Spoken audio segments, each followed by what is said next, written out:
Кутмандуу күнүңөр менен, урматтуу достор. Биз белгилеп өткөндөй эле бүгүн бизде конокто уролог болмокчу. Андыктан өзүңөрдүн суроолоруңар болсо, узатып дароо ушул жерден жоопторду алып олтурсаңар болот. Бүгүн биз сиздердин жиберген суроолоруңуздарга жооп алып беребиз жана андан тышкары варикоцель боюнча тема козгойбуз. Эгерде сиздерде ушул сыяктуу көйгөйлөр болсо, азыр дароо ушул жерден суроолорду узатып жооп берип жоопторун алсаңыздар болот.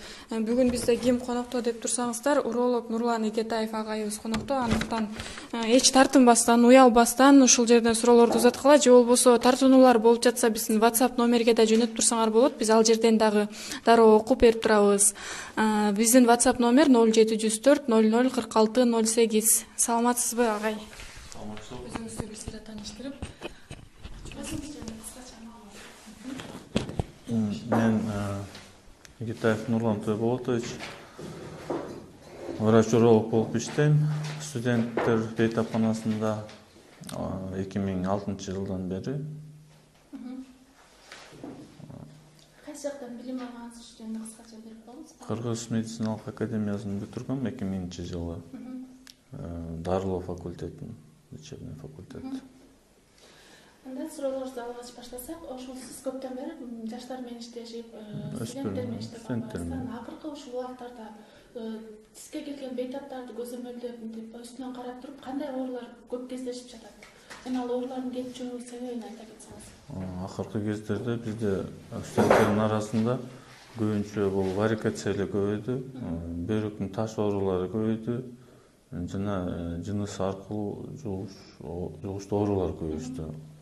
Жыныс аркылуу жугулган оорулар көбөйүштү. Алардын себептери эми бул биринчиден медициналык кароону биз күчөттүк. Атайын урология центринин көзөмөлү жана алардын жетеги артында под начальством. Ошолордун жардамы аркылуу биз атайын эркек балдарга көбүнчө көңүл бура баштадык да. Себеби мурда жалпы жонунан эле медосмотр өткүзгөн болсок, азыр болсо именно эркек балдар көбүрөөк окуган окуу жайларга өзүбүз барып, УЗИ аппаратыбыз менен анан кийин эркек балдарды мед кароодон өткүзөбүз.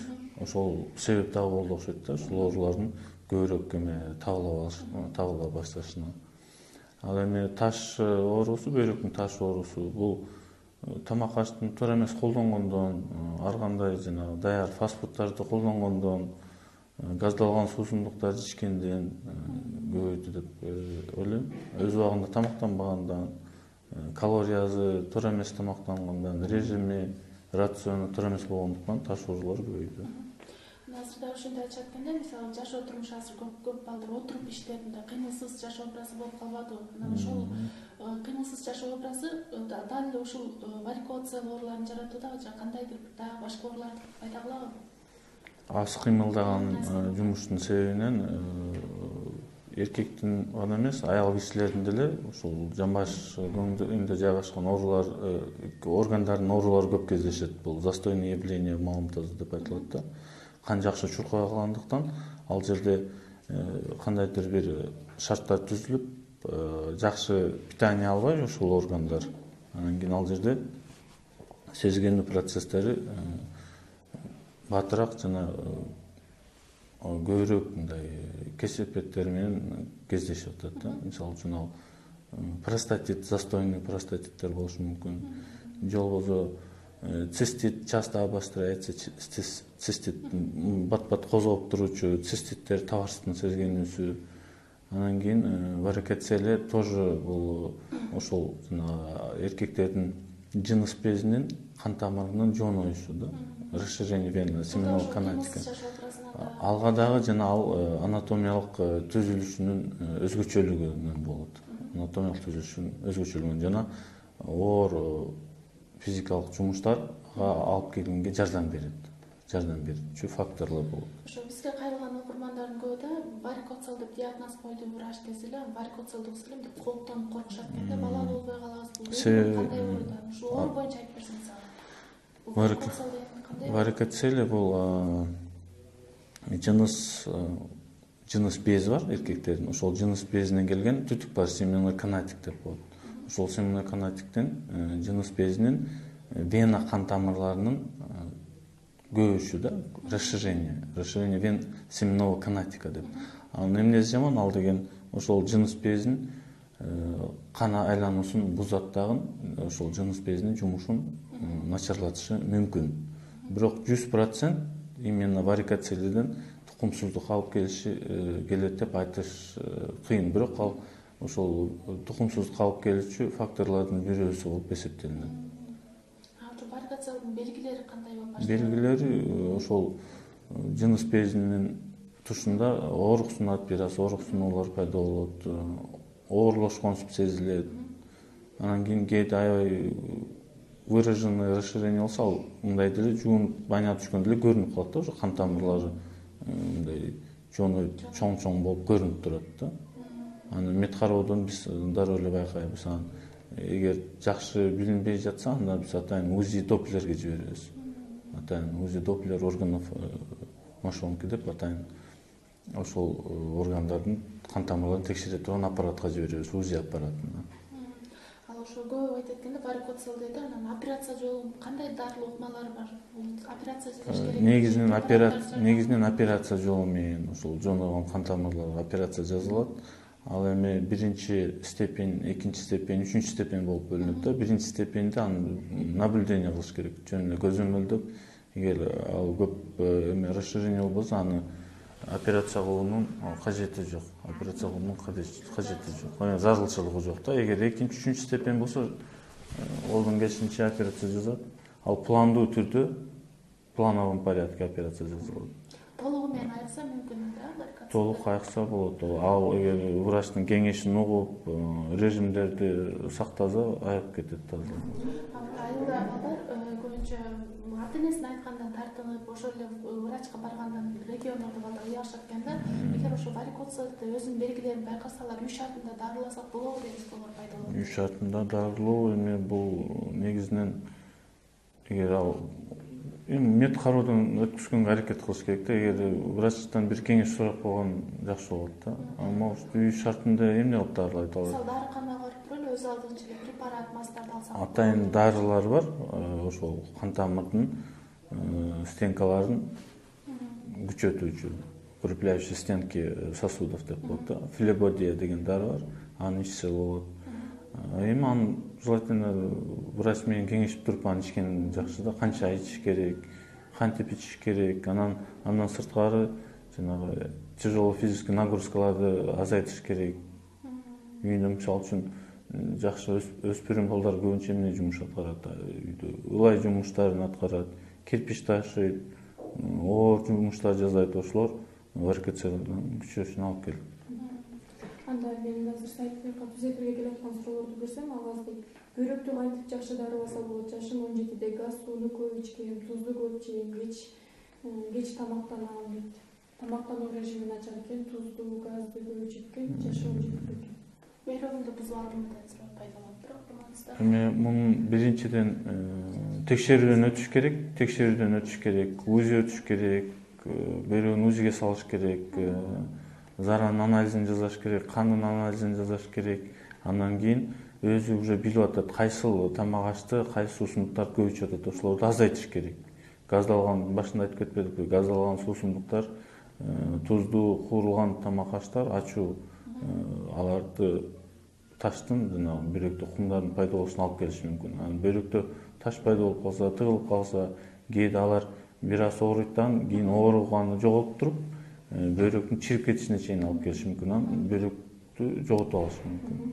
Текшерүүдөн өтсүн. Кийинки суроо: саламатсызбы дейт, засточный простатитти толугу менен айыктырса болобу? Застойный простатит, застойный простатитти эгер эскирип хронический деп коет, хронический боло элек болсо процесс, аны толук түрдө айыктырууга болот. Себеби застойный деген көбүнчө эмне? Аз кыймылдуулуктан келип чыгат, малоподвижный образ жизни. Көбүрөөк кыймылдаш керек, умеренная физическая нагрузка болуш керек, туракта тамактаныш керек, муздактан абайлаш керек, переохлажденияларга алып келиши мүмкүн да.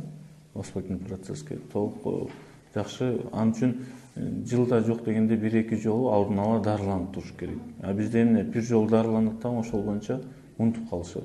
Бир аз жакшы болгондон кийин доктурду да унутушат, доктур жазып берген дарыларды да аягына чейин ичкенде унутуп калышат да. Жакшы таасир этпей калат. Кийинки суроо, саламатсызбы дейт. Табарсыкка без чоочусу эмне кылса болот дейт. Табарсыкка Без чоочусу эмне кылса болот дейт. Табарсыктын кайсыл жеринде без чоочуса, мисалы үчүн табарсыкта без чоочуган алар көбүнчө паховый областьта бездер чочулайт. Себеби ал деген табарсыктын воспалениясынан чочулушу мүмкүн. Же болбосо санында бир воспалительный процесс порезы бир жерин жаракат алып алса, белден ылдый, ошолор паховый лимфоузелдердин чоңоюшуна алып келиши мүмкүн. Ошол жактагы воспалительный процессти лечение кылыш керек, анан өзүнөн өзү кетип калат. Дарыгерге келип көрсөтүш керек да алар. Кайра ошол варикоцелге кайтсак, бул варикоцел менен көбүнчө жаштар ооруйбу же улгайган буун ооруйбу? Көбүнчө подростковый периодда, өспүрүм балдарда көбүнчө кездешет. Как раз булардын жанагы дене мүчөлөрү калыптанып аткан маалда болот да. Варикоцель бул анатомиялык түзүлүшүнүн өзгөчөлүгү, именно сол жыныс безинин вена кан тамырынын өзгөчөлүгү. Оң жагынан айырмаланып, ал вена кан тамыры сол бөйрөккө барып куюлат да, сол бөйрөккө кошулуп. Анан кийин үстү жагынан чоң вена кан тамырына куюла турган жерде алар эки артериянын ортосуна кысымга туш келет. Канчалык ошол кысым көбүрөөк болсо, аларда варикоцель оорусу болушу мүмкүнүрөөк да. Көбүнчө ошолор кездешет. Варикоцелди дарылоодо ароматерапия деген нерсе барбы?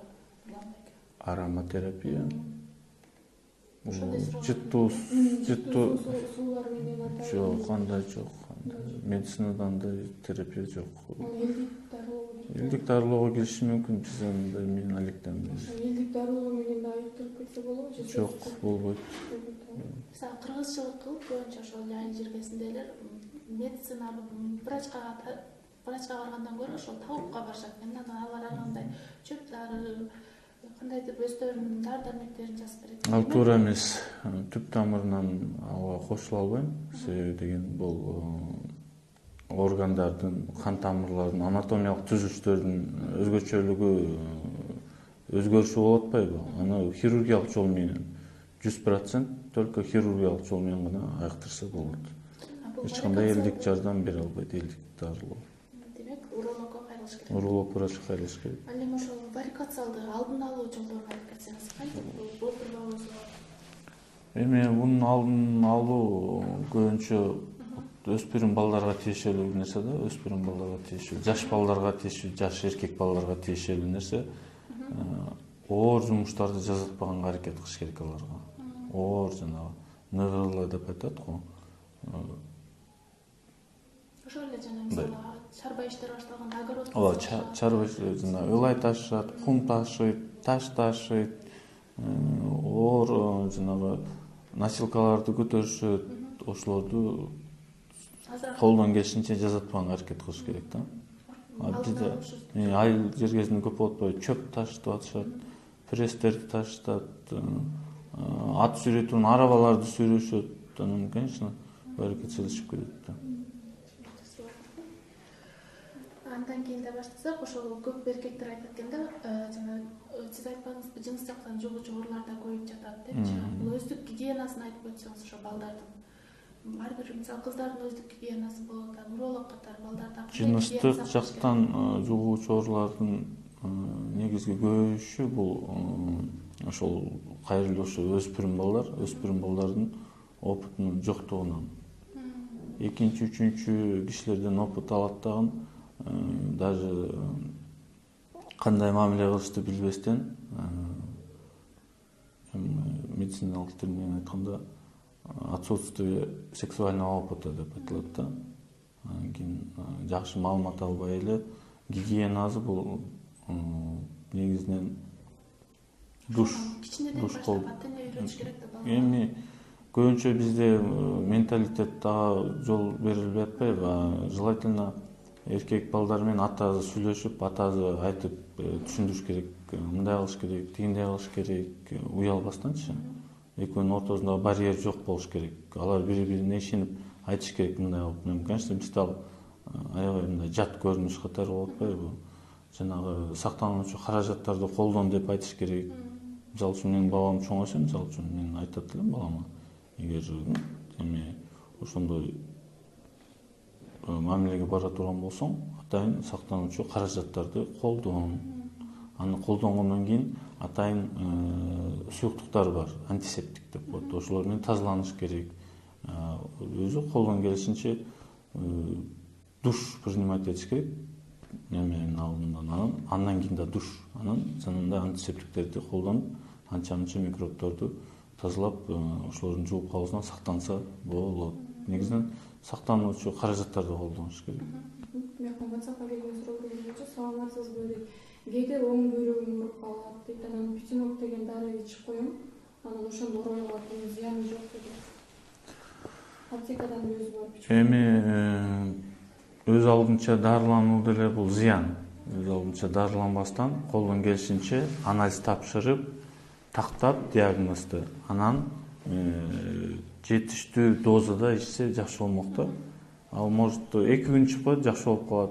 3 күн ичип коет, жакшы болуп калат. А самом деле аны может 7 күн ичиш керек, 10 күн ичиш керек, чтобы таза айыгыш үчүн. Аны өзү билгендей кылып дарылай берсе, ал деген бооруна зыян келтириши мүмкүн. Дагы башка ашказанына зыян келтириши мүмкүн. Ошол. Дагы суроо болчу, саламатсызбы дейт. Мен оң бөйрөгүм уже өнөкөт бөйрөк оорусуна кабылып калган. Кийин балалуу болушума терс таасир тийгизбейби? Хронический пиелонефрит деп айтат. Көбүнчө бул аял кишилерде кездешет, көбүнчө эркектерде деле кездешет көбүнчө. Кыздар берип атса керек бул сурооду, балалуу болушуна деген караганда. Хронический пиелонефритте бул наблюдение кылып туруш керек. Жыл сайын 1-2 жолу оорузда да, оорубазда дагы текшерип, анализдер тапшырып туруш керек. Бул жок дегенде УЗИ почек жасаш керек, почканын УЗИсин жасаш керек, общий анализ моча жасаш керек, жана почечный тест деген анализдерди тапшырыш керек. Анан эч кандай балалуу болгонго көп деле таасир этпейт, если кайталап оорутпаса. Обострение боло бербейт, частое обострение тиешелүү болушу мүмкүн.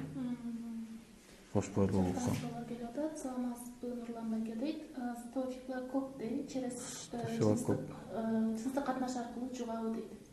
Жугушу мүмкүн. Бул жөнүндө айтып бересизби дейт. Стафилококк бул условно патогенный микробтор.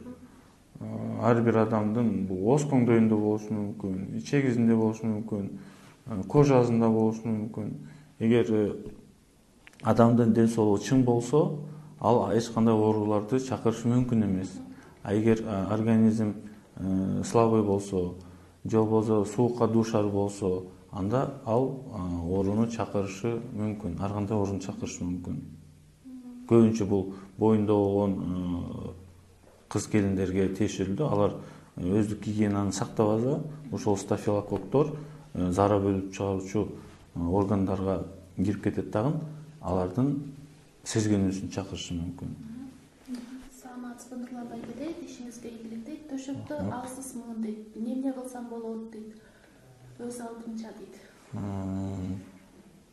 Жана интернеттеги дарылар чыгып атат, ошолорду колдонсо болобу дейт. Эректильная дисфункция деп айтылат бул медицинада. Эректильная дисфункция эркектин алсыздыгы, жыныстык жактын алсыздыгы.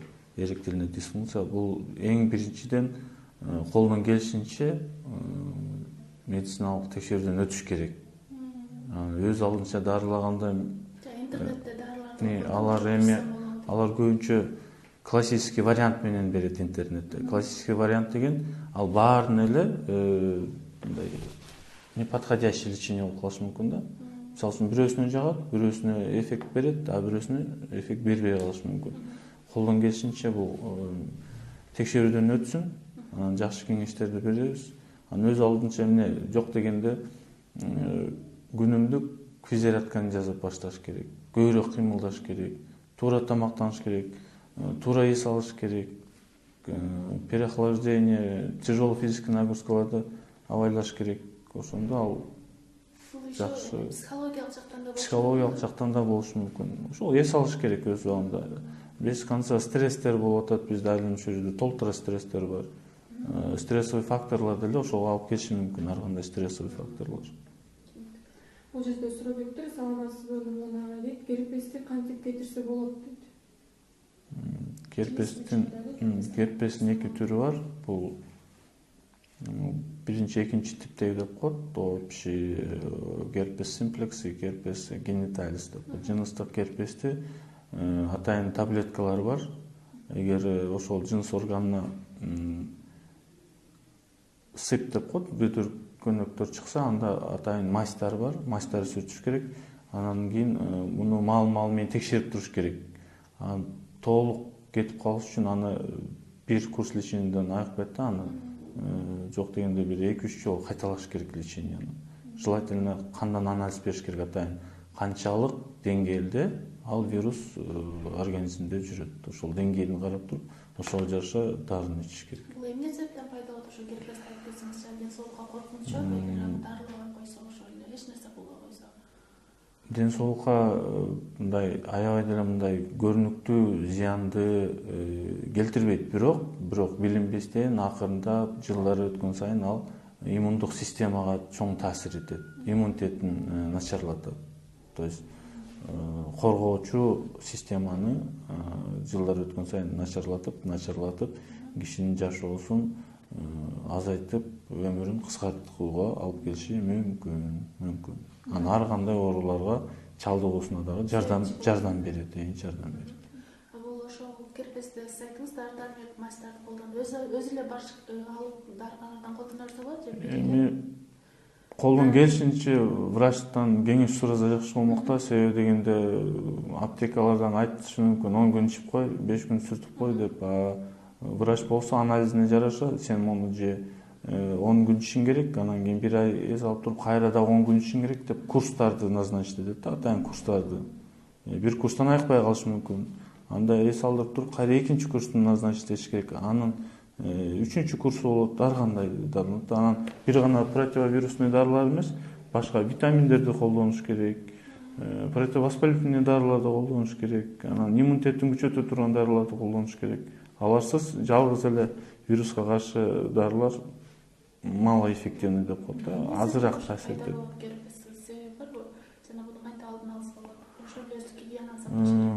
Герпес деген бул биздин айылда чөйрөдө деле бар. Аба аркылуу деле жугушу мүмкүн. Жыныстык катнаштан дагы жугушу мүмкүн. Негизинен бул өздүк гигиенаны сакташ керек биринчиден. Экинчиден жана эле айтып кеткен, туура тамактаныш керек, организм чыйралтыш керек, күнүмдүк физзарядкаларды жасаш керек, өз убагында укташ керек, өз убагында иштеш керек. Ар кандай стрессовый факторлордон алдын алып алардан качууга аракет кылыш керек. Бул жерде WhatsAppка келген суроо бар экен. Саламатсызбы Нурлан байке? Саламатчылык. 20-да 1-2 убак мурун жыныстык мүчөм кичине муздап калчу дейт да. Азыр болсо жайында деле муздап калып жатат. Эмне себептен? Коркунучу бар. Бул негизинен простатит деген оорунун бир белгилери болуп эсептелинет. Бул медициналык кароодон өтүп такташ керек себебин. Может простатит болуп атат. Может застойное явление малым тазуу жалпы эле застой болуп атышы мүмкүн да. Может витаминдер жетишпей атат. Может тамак аш начар болуп атат. Же эс алуусу начар болуп атат. Ошого жараша анан кийин лечение жасаш керек. Себебин аныктап туруп, анан кийин иш аракет кылыш керек да. Кийинки суроо, саламатсызбы дейт. Мен мындан 3 ай мурун дарыгерге көрүнсөм, простатит деген диагноз койгон. Дарыгердин көргөзмөсү менен дарыланып, таблеткаларды ичкем. Дарыгер бул оору кайталанышы мүмкүн деди. Бул оорунун алдын алуу үчүн мишатында эмнелерди кылсам болот? Простатитти жогоруда айтып кеткендей, бул кайталанып туруучу оору. Ал деген себеби ал орган. Любой орган, мисалы үчүн ангина болуп, тамакта без сезген, ал суук тийгенде кайра кармап атпайбы, организм слабый болгондо. Бул деле ошондой эле без. Суук тийгизип алганда кайталашы мүмкүн. Же болбосо жанагы жыныстык жактан жуккан оорулар жугуп калса алар кайталантышы мүмкүн. Ошолордун алдын алыш керек, организмди чыңдаш керек, турак тамактансын, кайталабаганга шарт түзүлөт да ошондо. Анда бизге суроолор келген, ошол канча жаштан баштап эркек бала үйлөнсө болот деген суроолорду көп беришет да. Ошол боюнча Оптимальный возраст. орточогура канча болуш керек? Же үйлөнгөнгө чейин жыныстык катнашка бара берсек болобу деп сурашат да жаштар. Ушул боюнча ой пикириңизди билдирсеңиз. Мен бул врач катары анын жеке пикирим. Эми ар кандай да бул жыныстык катнашка мусулманчылык боюнча үйлөнгөнгө чейин барбаш керек. Бир жагынан бул ар кандай оорулардан сактайт, жугуштуу оорулардан, жыныстык аркылуу жугуштуу оорулардан сактайт. Экинчиден психологиялык бузулуулардан да сактайт. Себеби неудачный первый сексуальный опыт деп коет, алар кийин үйлөнгөндөн кийин таасир этиши мүмкүн. Психологический нарушенияларга алып келиши мүмкүн. Эми прям психбольной болуп калышпайт алар. Просто психологический коркунуч пайда болуп калышы мүмкүн, же болбосо андан кийин после брачной ночи ар кандай депрессияга түшүп калышы мүмкүн. Төшөк алсыздыгына алып келиши мүмкүн. Аны органический, анан функциональный деп айтылат да, функциональный нарушенияларга алып келиши мүмкүн. Эми колдон келишинче үйлөнгөнчө жыныстык жакындашкандан катнаштан алыс болгонго аракет кылыш керек. Анан оптималдуу возраст бул 23дөн ары үйлөнсө боло берет. 23 жаштан. Көбү да сурайт да, мисалы үйлөнбөй эле ошол эле жыныстык катнашсыз жашасо болобу деп, ден соолукка эч кандай зыяны жок деп эркек балдарды кызыктырат экен да. Эми атайын киши жаралганда гормоналдык нарушениялар болушу мүмкүн. Эгер жыныстык катнаш болбой калсачы, ал керектүү нерсе. Жашаса боло берет. Себеби дегенде организм атайын суюктукту чыгарып тура турган Функциясы бар, чыгарып турат. Мисалы полюция деп коет да, түшүркөп чыгарып салышат. Жыныстык ал ар бир адамдын өзүнүн эрки деп ойлойм да. Ар тандоосу бар. Кээ бирлер айтат, үйлөнөм деп айтат. Кээ бирлерге айтасың, алдын алып мондай кылба, монтип оорба, кайра ооругандар бар, жыныстык оорулар мененчи. Ошолордун алдын ал тугумсуз болуп каласың, балалуу болбой каласың. Кээ бирлер айтат, мен балалуу болбойм, мен үйлөнбөйм дейт. Ал анын эмнеси, тандоосу. Ага биз кое албайбыз, чектөө кое албайбыз. Үйлөнбөй деп. Суроо келиптир, саламатсызбы агай? Эркектик мүчөнүн кичинекей болушу балалуу болууга терс зыянын тийгизеби? Эч кандай терс тийгизбейт таасирин. Кичине чоң экен, бияка келсин, мен көрөйүн, анан айтам. Тиги эле ошол суроо көптүрүк жигиттерди, эркек балдарды ойлонуп жаткан да, мен эркек жыныстык мүчөм кичине деп айтышат. Размери? Өлчөмү деп айтышат. Ушул боюнча айтып кетсеңиз, кандайдыр бир ошол эле сиз айткан балалуу тукумсуздук болууга, ошол эле жыныстык катнашка барганда бул мааниси барбы өлчөмүнүн? Жыныстык мүчөнүн микропенис деп коет, андайлар болот. Ал мисалы үчүн если 5 сантиметр 6 сантиметр болсо, бул кичине деп эсептелинет да, 5-6 сантиметр. Андан үйдө болсо алар вариант нормы. Ар кишиники өзүнө жараша размери ар кандай болушу мүмкүн. Анын сексуалдык жашоосуна таасири көп деле жок. Тукумсуз болууга деле таасири жок. Тукумсуз болууга ал жыныс мүчөсүнүн кемчиликтери, аномалия развития деп коет, гипоспадия деп коет. Ошолор алып келиши мүмкүн. Ал эми размер особой роли не играет, да? Көп роль. Суроо беришкенде биздин көп окумада ошол атайын каражаттар бар экен, мастер бар экен чоңойто турган, же ошол эле операция жолдору бар экен, кылдырсак болобу? Бар, жолдор бар, толтура жолдор бар. Болот аларды. Операция жолу менен кылдырса болот, мастерди колдонсо болот. Бирок булардын баары убактылуу нерселер. Анан убакыт өткөндөн кийин ал мурдакыдай өзүнүн жумушун аткара албай калышы мүмкүн. Ошон үчүн колдон келишинче аларды колдонбой эле койгонго жакшы. Бул нерсе психологиялык жактан эле таасир береби? Мүмкүн ошол жабык тартып аткан бала психологко кайрылып же болбосо урологко кайрылып эле өзүнүн психологиясын оңдосо эч кандай коркунуч. Ооба, эч кандай, мисалы үчүн келип психологдон кеңеш сураш керек, уролог врачтан кеңеш сураш керек, кандай кылса болот, эмне кылыш керек. Атайын сексопатолог деген врач бар, андан кеңеш сураса болот. Анан ошолордун кеңеши менен аракет кылып көрсүн, анын результатын айтат. Ошол эле мисалы кыздар турмушка чыгаар алдында ошол эне болууга даярданып ушинчеп да, ошо балдар дагы ошо ата болууга даярданып, кандайдыр бир алдын ала даярдыктар көрүш керекпи? Ооба, көрүш керек. Себеби деген бала болуу, кандай анализдер тапшырса, мисалы турмуш курар алдында, үйлөнөр алдында дейт. биз жана башында айтпадыкпы, медкабыл өткөзөбүз деп. Ошондо баардык балдарды чогултуп алып, эркек балдарды биз аларга лекция окуйбуз. Ден соолугуңарды карагыла, себеби бала болушта сен ала турган аялың гана ден соолугу чың болбостон, сенин да ден соолугуң чың болуш керек. Себеби сен топтоп чогултуп жүргөн микробторду сен татынакай бир кызга үйлөнөсүң. Анан кийин ошонун баары тиги өтөт дагы, келечек балаңа зыян тартып калышы мүмкүн. Ар кандай уродстволор болушу мүмкүн, кемтиктер да. Же болбосо срок беременности до конца жетпестен чала төрөлүп калышы мүмкүн. Ар кандай боюнан түшүп калгандарга себепчи болушу мүмкүн.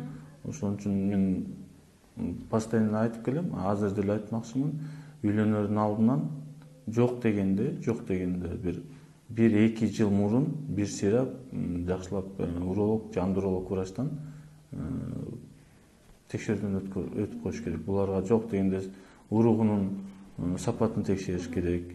Жыныстык жактан жугуучу оорулар барбы жокпу, аларга текшериш керек. Жана айтып өткөндөй, герпестерге, хламидия, микоплазма, уреоплазма, трихомонада ушул сыяктуу ооруларды текшериш керек, өзүнүн ден соолугун.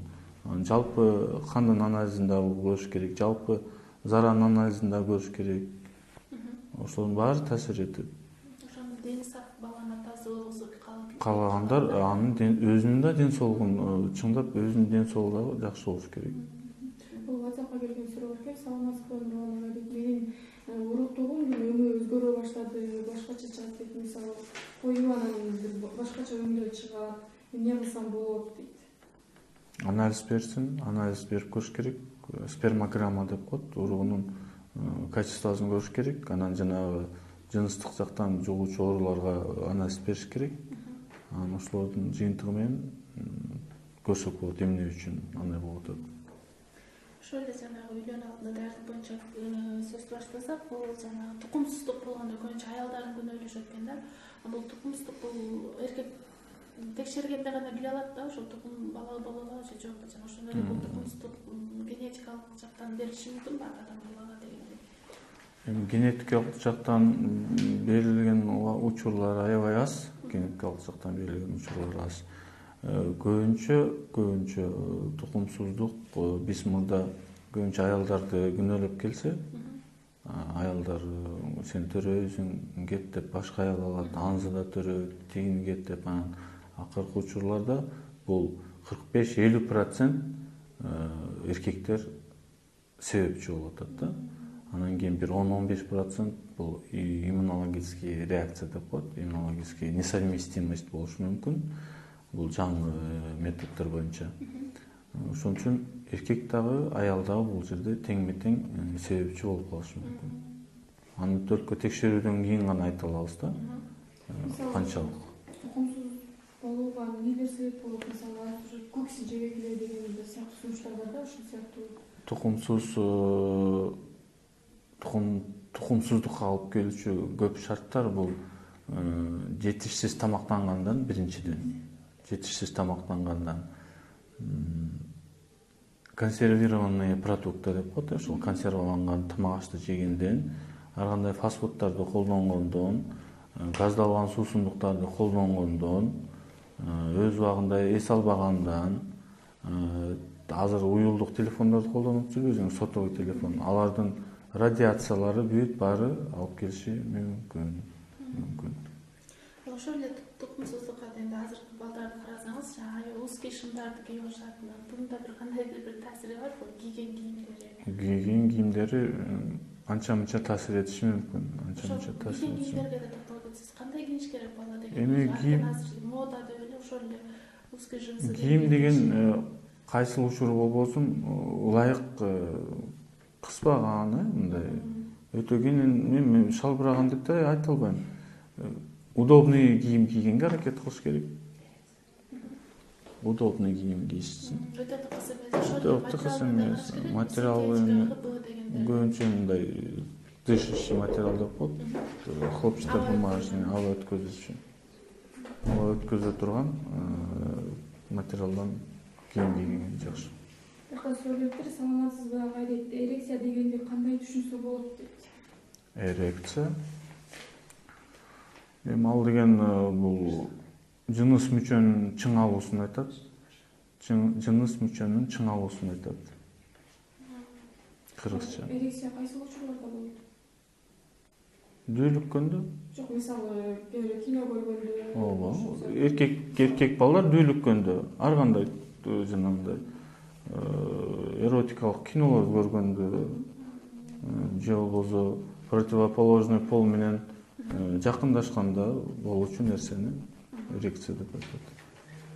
Саламатсызбы ага дейт. Мен спорт менен көп машыгам, бул менин жыныстык мүчөмө терс таасирлерин тийгизбейби дейт. Мисалы, балдар азыр көп спорттун оор түрлөрү менен да машыгалат, көбүнчө ошол чынында таасирин тийгизбейби? Эми спорт менен машыккандын зыяны азыраак. Эгер ал именно ушул жыныстык мүчөгө жабыркоочу, жабырткалоочу мындай травма алып келе турган, жаракат алып келе турган түрү болбосо, эч кандай зыян деле болбойт. Анан тренировка кылып атканда көпчүлүгү допингтерди колдонушат. Протеиндерди искусственный, ошолорду азыраак колдонууга аракет кылыш керек. Ошол таасир этиши мүмкүн. Себеби алар деген организмдеги зат алмашууларды бузулат да, ар кандай зат алмашуунун бузулганын алып келет да.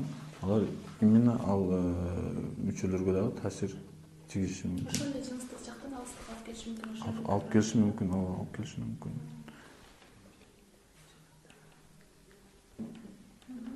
Саламатсызбы дейт. Сизге кайсы жактан келип текшерилсек болот дейт. Же сиз жөн гана студенттерди аласызбы дейт.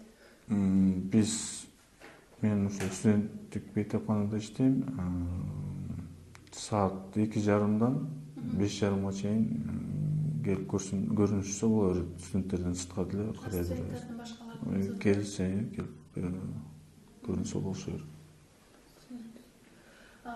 Сизге көрүнүү үчүн кандайдыр бир акча каражатын бериш керекпи дейт. Консультацияңыз бекерби же платныйбы? Студенттерге бекер. Студенттерге бекер.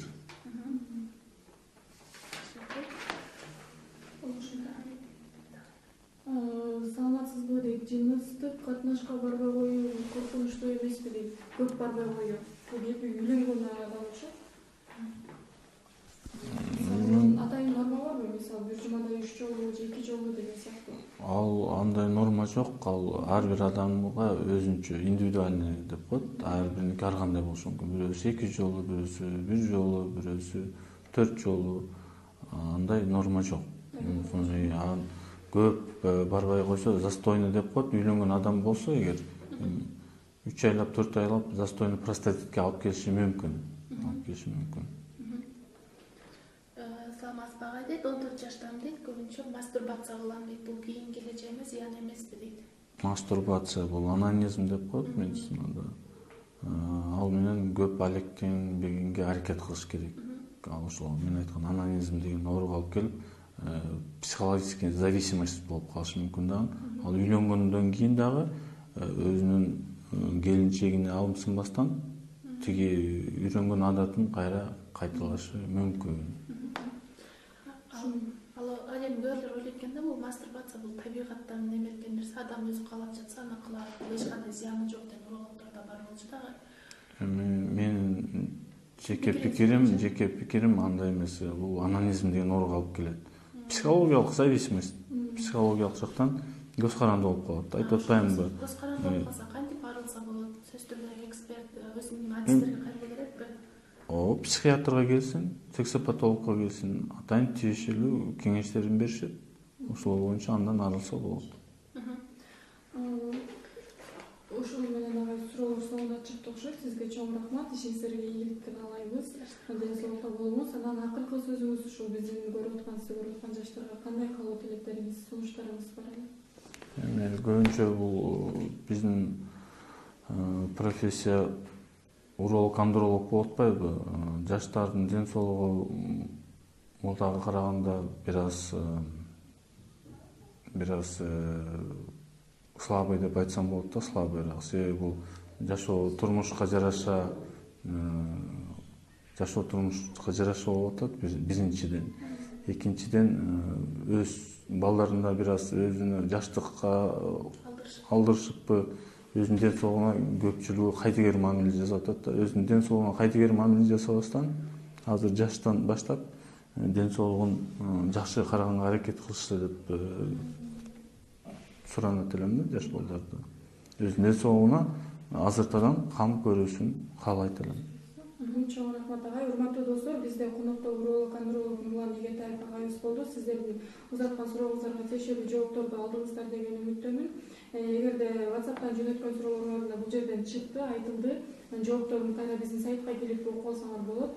Кийинки бергөө чейин сиздер менен коштошобуз. Саламатта калгыла.